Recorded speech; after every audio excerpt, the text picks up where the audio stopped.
چەند کچ و کوڕ کوژران لەسەر قەزیەی شەرەف. نەوار سەعداوی دەڵێ ئەی شەرەفی پیاو لەکوێ؟ بە قەناعەتی من ژنان بە چەشنێک لە چەشنەکان کۆی لە کراوە. کەلچەرێک هەیە هاتووە کە بەڕاستی ڕۆژ بە ڕۆژ ژن تێیدا چەوساوە دەبێت. پێگەی ئینسانی ژن لە ناو کۆمەلگای ڕۆژهەڵاتی ناوەڕاست و لە غەربیش لە ئەوروپاش نەگەیشتۆتە ئەو قۆناغی. وامەزانە من بەس ڕۆژهەڵاتی ناوەڕاست جێگای پرسیار و گومانمە. نەخێر زۆرتر غەرب. من باش بە ئینگلیزی و عەرەبی ئاگام لە پەروەردەی ئەوروپایە کێشەی زۆر گەورەیە. یەکێک لە وڵاتانی خۆشمەوێت کە ساڵێک تیاژیام فینلەندایە. من دەجارە بڵێم فینلەندا دەڵێ منداڵان ئەگەر شاد نەبوون فێر نابن، ئەگەر شاد بوون فێر دەبن. وە سەنتەری پەروەردە لە هەموو وڵاتانی پێشکەوتوو منداڵەکەیە، کچۆڵەکەیە، قوتابیەکەیە لە باخچەوە تا دەگا پۆست دکتۆرا. بۆیە بە دیدگای من ئەو پێگە سنجین و ڕەنجینەی کە من لە عەقلی مندایە کە دەیبینم بەراوردی دەکەم لە نەغەرب لە شەرق لە دۆخەشی یەکجار غەربدا. مەبەستم کوردستان نییە، هەموو ڕۆژهەڵاتی لە دێر زەمان وابوو. دێر زەمان ژنی کورد هەر گەریدەیەک، هەر کەسێک، هەر ڕەحالەیەک، هەر کەسێک کە غەربیبی هاتۆتە ئەو وڵاتە سەرسام بووە بە قودرەتی، بە کارەکتەری، بە هێز و توانای ژنانی کورد. نەخێر لە ئێستادا بە قەناعەتی من ژنان بە چەشنێک لە چەشنەکان کۆی لە کراون. بە چەشنێک لە ئەگەر بێت و ئەدەبیاتەکە بخوێنیتەوە، ئەدەبیاتی ڕوانینێک بۆ ژن لە باری مەزهەبی، لە بواری کۆمەڵایەتی بەگشتی باوا بڵێم کەلچەرێک هەیە هاتووە کە بەڕاستی ڕۆژ بە ڕۆژ ژن تێیدا چەوساوە دەبێت. ئەگەر وا بڕوە هەر بۆ نمونە ژن کوشتن لە کێوە هاتووە ئۆستاز؟ بۆم نوتو ئێستا ئامارمان لانیە. مەسە من نەزانم لە ڕاپەڕینەوە هەموو کەس دەزانێت چەند کچ و کوڕ کوژران لەسەر قەزیەی شەرەف. نەوار سەعداوی دەڵێ ئەی شەرەفی پیاو لەکوێیە؟ بۆچی شەرەفی پیاوە بێ لای ژن بێ؟ نەوار سەعداوی کە مرد ئەوانەی کە توندڕەو بوون وتیان وەبئیسە المەسیر. بەڵام ملیۆنەها کەسی وەکو من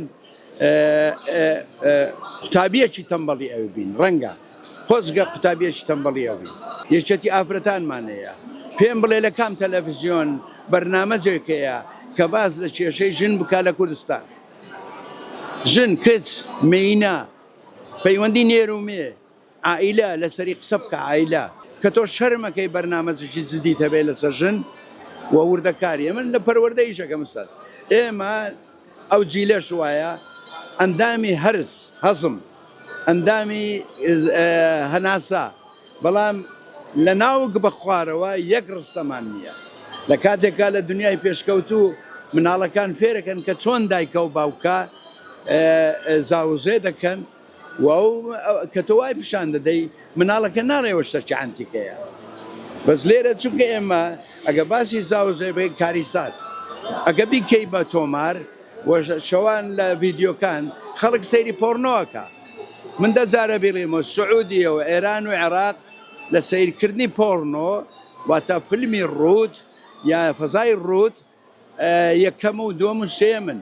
ساڵێک سعودیە یەکەمە بێ، ساڵێک عێراق، ساڵێک ئێران. ئایا وڵاتی کەش هەیە سەیری پۆرنۆ بکە؟ بەڵێ. بۆچی ئینسان دەبێ پەنا بۆ پۆرنۆ بە تاکو بزانێ ژن و پیا چ دەکەن؟ شوورەییە بۆ وڵاتێک لە هەر شوێنێک لە شەرق ئەوسەد بێە لە هەر لەو حەوت کیشوەرە تۆ ئەبێ بزانێ ئەو منداڵە لە کوێوە هات، چۆن هات. ئەو ئەگەر گەورە دەبێت سەیری پۆرنۆ ئەکا بەس.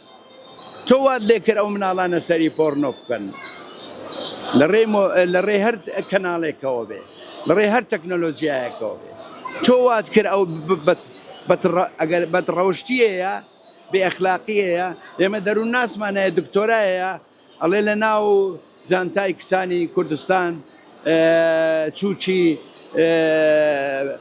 چووکی دەستکرد هەیە.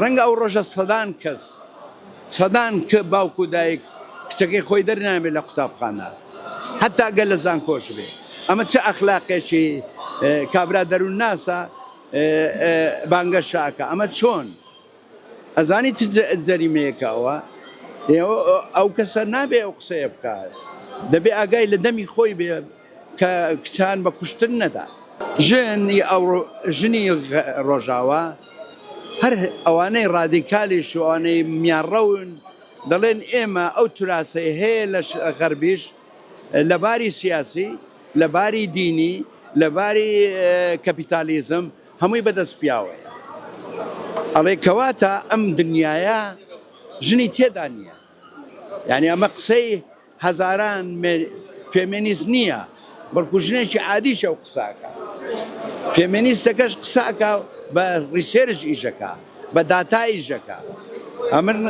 ئەمن قەناعەتم وایە ژن ئەوەی کە لێت پرسییم لە ڕۆژاواش پێگەی خۆی پێگەی ئینسانی خۆی نەدراوەتێ دەسەورەکەی ئێستا چی بە ژنی ئەوە دەڵێن کە هەوەس فرۆشە گوایە پرۆستیوتی پێدەوترێن هۆڕی پێدەوترێ سڵاتی پێدەوترێ ئێستا کردویانە بەچی باشە کەم کەس ئاگای لێیە وایت سلەیڤ یعنی کۆیلەی سپی من چ ڕێزێکم بۆ ئەو ڕۆژاوا هەبێ کە ناو لە کەسێکگەنێ باجەدا ئەو خانمەی هەوەسدا ئەی هەوەس کڕەکە چێە ئەتۆ دەڵێت چوومە لای سۆزانێک تۆی پیا و سۆزانیتی تۆ نابوتری تۆ نائینسانی